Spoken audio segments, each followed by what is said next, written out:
સુરેન્દ્રનગરમાં પૂર્વ ધારાસભ્યને અકસ્માત નડ્યાના સમાચાર। વઢવાણ ગણપતિ ફાટસર પાસે અકસ્માત સર્જાયો છે। ભાજપના પૂર્વ ધારાસભ્ય ધનજીભાઈ પટેલની કારને અકસ્માત નડ્યો।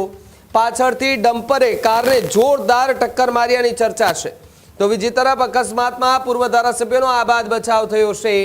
અકસ્માતથી હાઈવે પર ટ્રાફિક જામના દ્રશ્યો પણ સર્જાયા છે। અકસ્માતને લઈને પોલીસ જે છે તે તાત્કાલિક ઘટના સ્થળે પહોંચી છે અને જે ટ્રક ડ્રાઈવર હતો તેમની અટકાયત કરીને તેમની પૂછપરછ કરવામાં આવી રહી છે।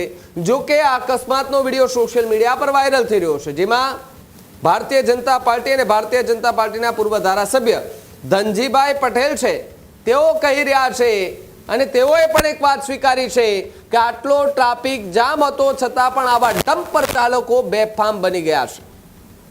રાજ્યની અંદર અનેક વખત આપણે એવા કિસ્સાઓ જોયા છે કે ડમ્પરે લીધો એકનો જીવ, ડમ્પરે લીધો બેના જીવ।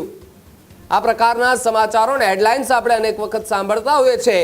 એનો કડવો અનુભવ ભારતીય જનતા પાર્ટીના પૂર્વ ધારાસભ્ય જે છે તેમને અત્યારે થઈ રહ્યો છે। પૂર્વ ધારાસભ્ય ધનજીભાઈ પટેલ છે।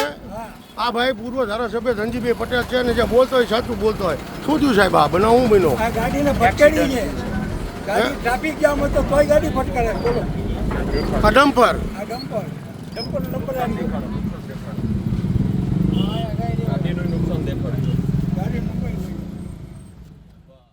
આ જ પ્રકારની તમામ અપડેટ જોવા માટે ન્યૂઝરૂમ ગુજરાતને લાઇક, શેર અને સબસ્ક્રાઇબ કરવાનું ભૂલતા નહીં।